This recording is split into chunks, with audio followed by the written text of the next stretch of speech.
The Battle of the Somme, fought during World War I from July 1st to November 18th, 1916, stands as one of the most significant and devastating battles in history.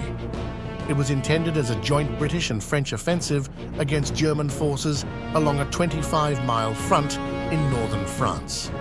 The battle commenced with a massive artillery barrage, aiming to weaken German defenses and barbed wire entanglements. However, the effectiveness of the bombardment was limited, and the Germans, deeply entrenched, largely survived the initial onslaught. On July 1st, 1916, the British launched a series of infantry assaults along the Somme front. The soldiers faced heavy machine gun fire and artillery barrages as they advanced across no man's land. The first day of the battle remains the bloodiest in British military history, with over 57,000 casualties, including nearly 20,000 fatalities.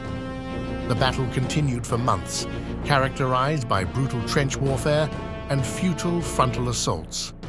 Both sides suffered staggering losses, with little significant territorial gain.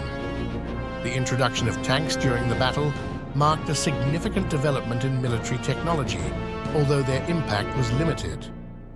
By the time the battle concluded in November, over 1 million men from all sides had been wounded, captured, or killed.